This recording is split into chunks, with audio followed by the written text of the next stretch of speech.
Hey everybody.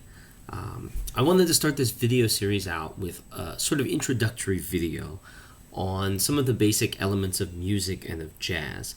I think it's really important for our non-musician friends who are watching these videos to learn more about music, to have a basic understanding of some terminology and some of the things that the ways that we talk about jazz. So if you're a musician and you're hearing this is going to probably be some stuff that's familiar to you, but maybe it'll give you some new ways to think about teaching it to other people. So one of the things I want to start with here is just the basic elements of music. So there are four basic elements of music, and those are pitch, rhythm, timbre, and dynamics. So pitch is basically how high or low a note is. So that is if somebody is singing low or somebody is singing high. This is what we call pitch. For you science type folks, that means the frequency of the wave, of the sound wave. That's what determines its pitch. And everything that comes out of pitch includes the melody of a song and the harmony of a song. So essentially we can think of melody as something that's linear, notes happening through time one after the next. We can think of harmony as notes that are all stacked up vertically, all happening simultaneously through time. Now, rhythm is the next element, and rhythm is how we look at music through time. So that is how the pitches, how the drum sounds, everything like that, how those things unfold through time. Now, in jazz music and in a lot of Western music, the music generally has a pulse to it. And then our rhythms are defined against that steady pulse. The steady pulse is what we call tempo. And that, when we think of tempo, that is just essentially, is this a fast pulse that kind of goes 1, 2, 3, 4, 1, 2, 3, 4, 1, 2, 3, 4, 1, 2, 3, 4, or is it a slower pulse that goes 1, 2, 3, 4, 1, 2, 3, 4? In most music, though, we can hear that pulse going, and especially in jazz, most of the time we hear that pulse in a pretty defined way. Also related to rhythm is what we call time signatures.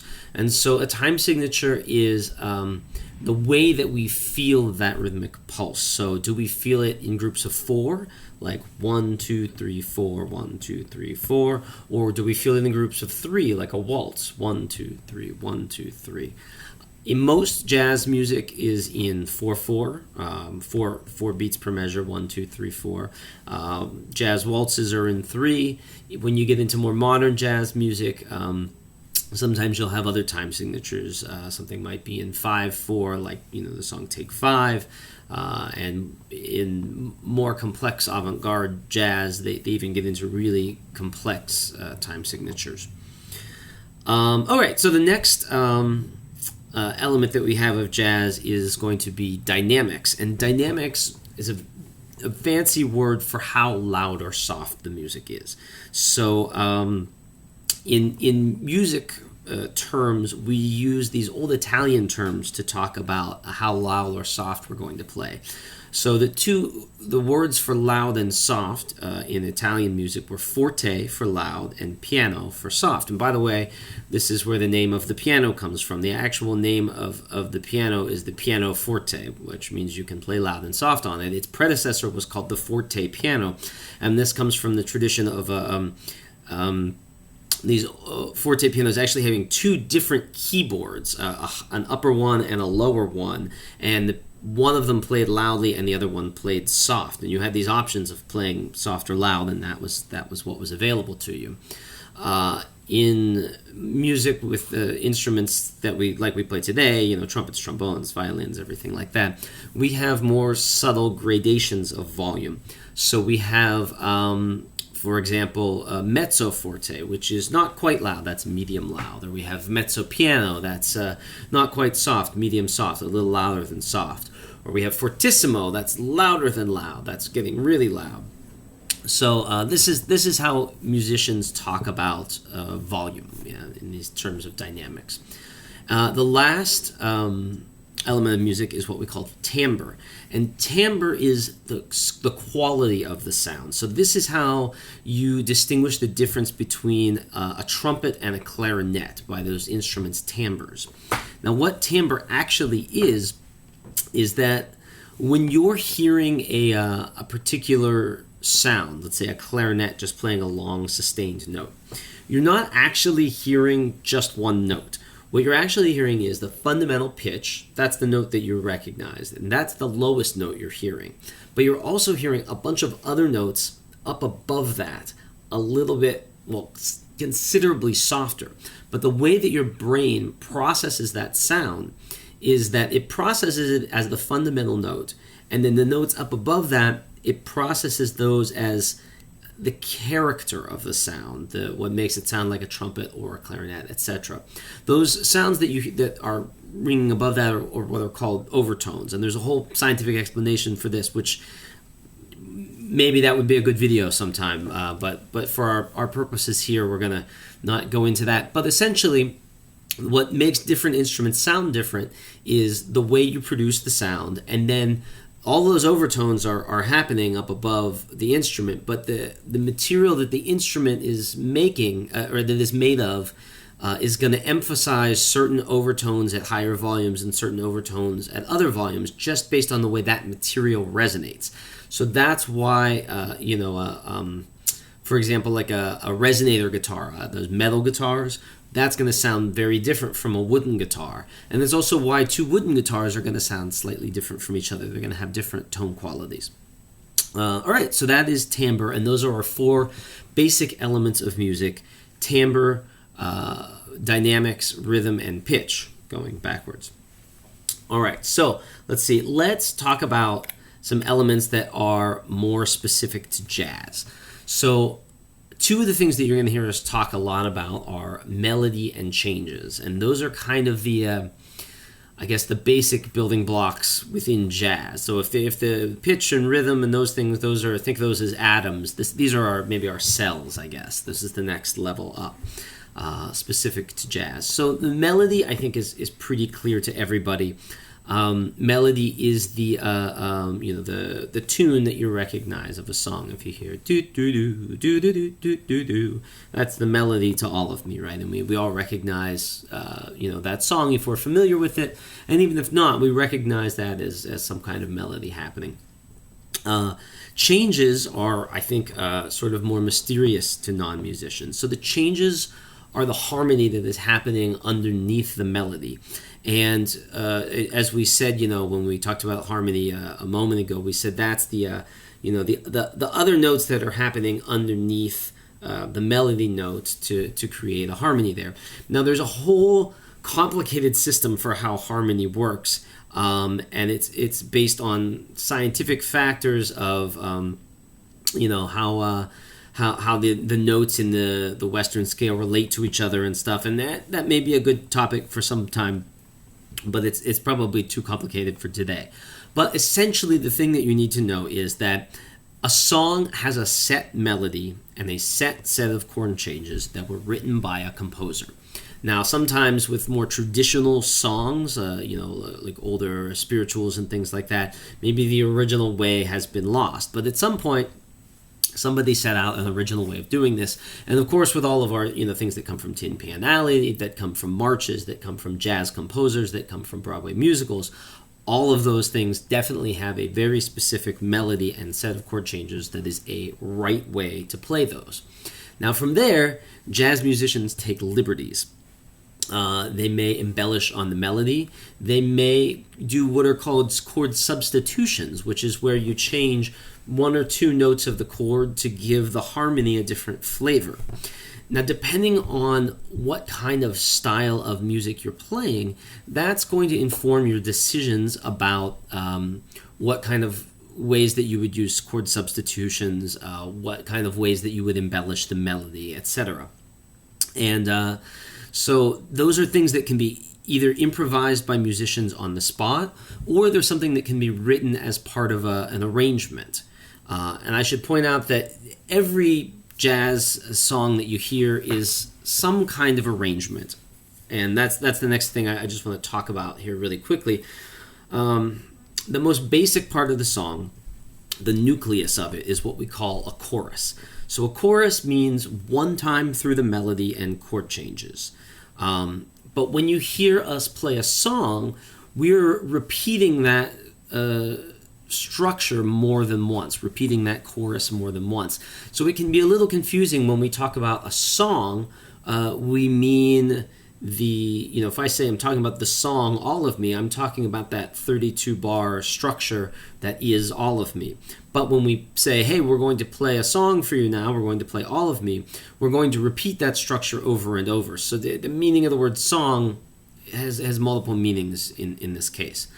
So there's ways that we use choruses in jazz. There's different kinds of choruses, right? So our most basic chorus is our melody chorus, where we're going to play the melody over the set of chord changes. Now, after that happens, we've got more time to fill up in this arrangement, and that's an arrangement whether we're making up the arrangement on the spot or there's a pre-written arrangement, usually more for large jazz ensembles, composed by someone and set down on sheet music, and the musicians are reading. So after we do our melody chorus, which is often but not always the first chorus, we've got some other options.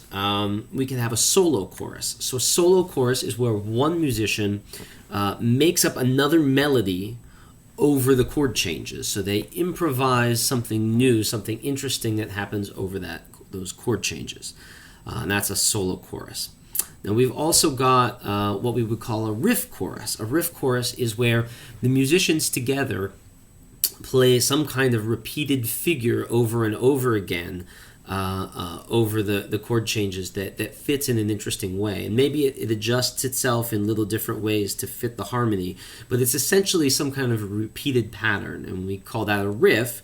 And a riff chorus is a chorus that depends on some kind of riff. Let's see. We've also got ensemble choruses. An ensemble chorus is where the musicians are playing some other kind of melody that has been composed, all together or in some kind of intricate way. But everybody's playing, but it's not necessarily the original melody. We could also have an ensemble chorus where, like in Dixieland jazz, where one person plays the original melody and other people improvise around that. So these are different kinds of ensemble choruses. Also, we have more specific kinds of ensemble choruses. For example, we might have a soli chorus. That's the plural of solo. And the soli chorus is where, for example, all the saxophones in a big band play a chorus that features them. And so they all play, the lead player plays the melody, and everyone else plays harmonized underneath it with the same rhythmic structure. And they play something usually kind of complex as a section, and that features them, something worked out in advance. We call that a soli chorus. We've also got what's called a shout chorus, and a shout chorus is where that's an ensemble chorus that's usually something that's composed in advance, but it doesn't have to be. But it's usually the last chorus of a tune, and it's a different melody from the original melody, but it's one that kind of takes us home. We refer to that in jazz as a shout chorus. So that's typically the closing chorus of a tune. All right, so those are sort of some basic kinds of choruses, and there's lots of different ways that those can interact with each other, and we can take pieces of one or the other. You could have a solo chorus where the other musicians play riffs behind the soloist to accompany the solo player. You could have a chorus where the saxes play a soli section for 4 bars, and then the trumpet solo answers that in a sort of call and response. So there's a lot of different ways that you can mix and match these elements of choruses. Now, also in a song, there's a few other bits of material that we could potentially have. One of those is the verse. And the verse, so most jazz songs have a chorus and a verse. The chorus is the main section, the body of the song. And the verse is usually something that is written by the composer to set up the chorus. What this comes out of is a tradition in actually opera. And that's a tradition of what we call recitatives and arias. And so the recitative parts of the music were, imagine your singer comes out on stage and, there's this drama, there's this plot happening. And so they sing in this very declamatory style. It goes by pretty quickly. It's maybe just them and a harpsichord. And the goal is for you to hear their words, and this is what advances the plot line of the story. Then they would sing an aria, usually accompanied by the full orchestra. And the aria is the part that expresses their emotions and their feelings about what's happening in the plot. Well, this has gone passed down from opera through American musical theater into this verse-chorus structure and into Tin Pan Alley. And so the music that we play in jazz, a great deal of it is music that comes from Tin Pan Alley or that comes from musical theater. And even people just writing jazz tunes often write verses to their songs because coming out of that tradition. Now, when we play the verse in a jazz song, it doesn't usually get structured in the same way as it does in musical theater, where the verse sets up the chorus and then the chorus happens maybe with a few different sets of lyrics or something. In jazz, we can do it that way, but sometimes also we'll play the chorus and then just come back to the verse instrumentally as a sort of change of pace, change of feel to the song, and then we'll go back into choruses. Usually we don't play the verse ever more than twice, typically not more than once, unless there's a really good reason in the arrangement for doing it. All right, so and for dancers, by the way, a thing that you can think of when you're thinking of, what is a verse? Most dancers, you guys know the song "Tain't What You Do." "Tain't What You Do" has a verse that you all know. It's the part that goes, "When I was a kid, about 3:30, my papa said, 'Son, come here to me.'" That's the verse. And then when it comes in with "Tain't what you do, it's the way that you do it," that's when we're back to the chorus section of the tune. By the way, with regard to that, a lot of my wonderful dancer friends out there have learned to do the shim sham to that song. When you do the shim sham to another song, don't leave a pause in that spot. Usually you just kind of hang out during that verse part and then come back in with more shim sham on the chorus. The reason we do that is because the shim sham is choreographed to fit tunes that are 32 bars over and over and over and over again. So when you do the shim sham to another song, please don't leave that space there. Just keep going right through with the shim sham, because if you leave the space when there's no verse there, then it makes you off with the music. Okay, pet peeve addressed. A couple other elements that we have of form in music include introductions and interludes and outros. So introduction, I think that's pretty basic. It's some music that's either composed or made up on the spot to kind of set up the beginning of the tune. An outro is a little tag that happens at the end of a song, and that usually serves to just kind of wrap the song up and give it closure. An interlude is something that happens within in between choruses of a song, and usually its function is either to set up what's going to happen in the next chorus, or sometimes to change keys, because when we change keys in an arrangement, that gives the arrangement a little bit more interest. It makes it feel like we're moving from place to place in the song a little bit more. And it gives the song a little bit more variety instead of just repeating chorus after chorus after chorus. Sometimes if you have a 4-bar interlude, that really kind of just spices things up. If you're dancing, that's really a thing to be aware of in the music, is when you're hearing an interlude and when you're hearing a chorus. And maybe we can do a video on that, more on these forms and just kind of checking out some tunes. Okay, well, let's see. What else should we cover? I think that's most of the basics. One thing that I want to point out is that there's not any such thing as a wrong thing in terms of what a musician is doing artistically. You may say, hey, I like that thing, or I don't like that thing, but in terms of somebody's artistic expression, there's not a right and wrong.